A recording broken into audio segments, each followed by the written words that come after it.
Should we have an army? The National Army Museum collection has over 1 million paintings, drawings, photos, films and equipment about the British Army. Across 4 centuries, it has fought wars, been involved in peacekeeping and policing, and helped explore the world. The traditions of our military past still form a huge part of our national identity and contribute to our recognition across the globe. Today, Britain has a professional army in times of peace as well as war. Parliament might alter its size or even what it does, but the principle that the army is a tool of the people does not change. Politicians regulate the army according to varying social and political needs, decisions about international security and our own safety. The army has to adapt to the challenges of a changing world. What do you think the army is for?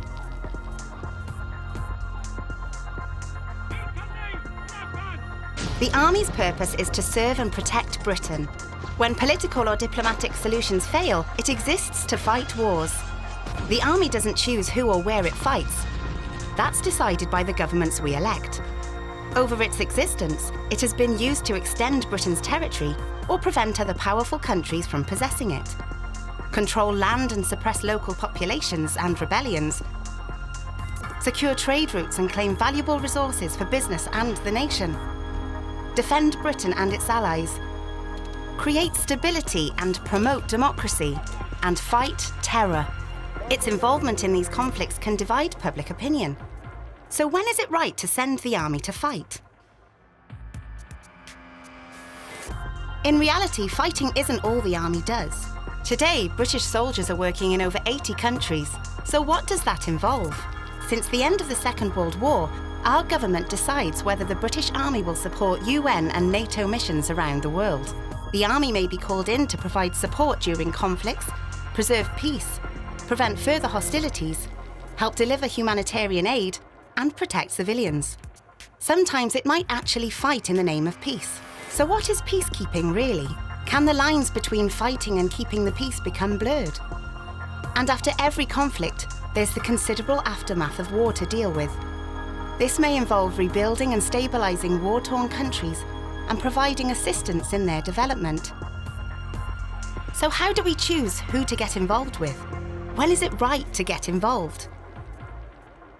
Soldiers can also provide assistance in times of national crisis, and their involvement in our communities can have a positive effect. The army provides support and specialist skills when we face natural disasters, and it provides help during other emergencies at home and abroad. But the army doesn't automatically act. The civil authorities assess the severity of an emergency situation and call upon, and have to pay for, the army's help.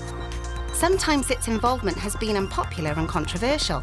This is particularly true when the army has been involved in policing British civilians during riots and times of civil unrest. So do we want the army on our streets? The purpose of the army is complex, ever-changing, and sometimes controversial. How are decisions made about when and where to use it? How do we feel about its actions? What do you think it should be doing? Or should the army exist at all?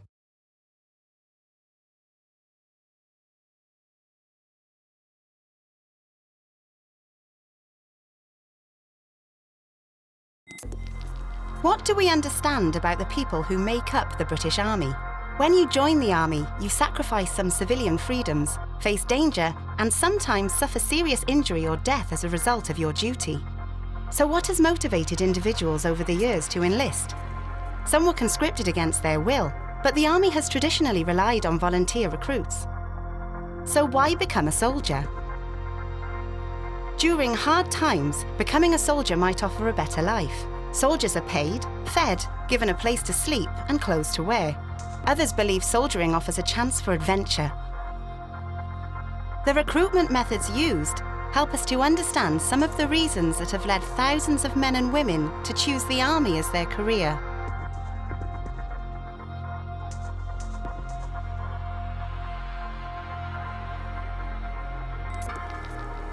The experience of service creates a bond for soldiers no matter when or where they serve.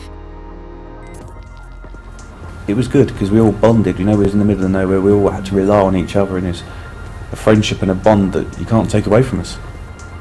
It was family. was a family I'd looked for all my life, really. It was what I didn't have at home. Brotherhood, the unity. It was kind of a place I belonged. I knew my job, I had a role. I knew as the officer you would be leading, so always maintaining the best standards, integrity, being humble, focusing on the soldier first. I just couldn't wait to do that. And for many, being a soldier has a positive impact on their civilian life. The Army trains soldiers in a wide range of trades, like engineering, cooking, or carpentry, and it teaches leadership and management skills. But its impact on individuals can be detrimental too. We all know that Army recruits face the very grave danger of going into combat. Separated from loved ones and often a long way from home, if sent to fight, soldiers can get injured or killed. The aftermath of battle is often difficult emotionally, and when soldiers return to civilian life, some find it a struggle to fit in and deal with the long-term physical and mental injuries. My first day we flew out from Bastion. A good friend of mine got hit in an IED strike and lost both his legs. It definitely hit home. It's not training. You definitely hit home. There's reasons why, you don't stop. It's quite easy to get a bit depressed about it. So I find the easiest way to just keep going. You can't give a single point of view in the Army. Yes, it's good, reliable pay, but in the last year I've known 5 people I've had to go to funerals for. I could sit here and I could list every brilliant thing I've ever done in the Army, and then I'll have an equally long list of the bad things of it. For better or for worse, being a soldier changes a person profoundly. Everybody needs to have the information before they join the Army. The days that a recruiting sergeant can go up to a young man and says, join the Army, you'll travel the world, you'll have sunshine postings all over there, you'll have a great pay and you'll have a lovely time. That's not right. But people who want to join the military, join the Army, must have all of the information to make that choice.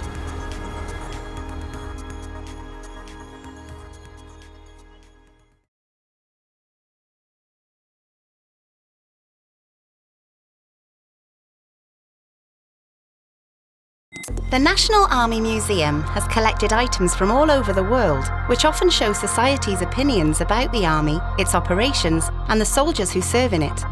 We can struggle with the reality that soldiers are sent to fight, and our attitudes towards them can sometimes differ from those we hold about the Army and its actions. Why does public opinion change? Children have played at being soldiers for centuries. Some military ideas like discipline and outdoor exercise are seen as beneficial for children, and at times a martial spirit was considered a valuable thing. But how comfortable are we with children playing at killing? Information about the Army and conflict is passed on to us through print, radio, film, television, and the internet. Journalism has shaped our understanding of war. When observing from a distance or embedded with troops, these journalists have their own perspectives. In wartime, the government has used official state censorship to maintain public morale and security. Soldiers themselves have long been aware that they can communicate their stories through letters, photographs, and conversation. They can embellish and censor their accounts. And the Army itself has taken control of how it presents itself to the media and to the public directly. Our understanding of what the Army and its soldiers are doing can prompt us to openly show our support or voice our disapproval. When an enemy threatens our way of life, appreciation for the Army's role in defending us grows. But opposition to war can lead to protests, and on a global day of demonstrations against the Iraq War in 2003, more than 750,000 people marched through London alone. But how do we feel about the soldiers themselves? Soldiers can be seen as heroes, as the dutiful defenders of our lands, our people, and our freedoms. Sometimes they are seen as victims or pawns of government or their commanders. Sometimes they are seen as oppressors. And when soldiers are at home in peacetime, there is even the perception that they are rough men or troublemakers, prone to loutish or violent behaviour. Each year, we honour and remember those in the military who lost their lives in service. The poppy has become the symbol of remembrance, and it's worn to mark Remembrance Day in November. But is wearing a poppy sometimes driven by social expectation as much as a real understanding of service and sacrifice? The popularity of soldiers influences the support that military charities receive. Today, the government and publicly funded charities offer an unprecedented level of support to soldiers, veterans and bereaved Army families.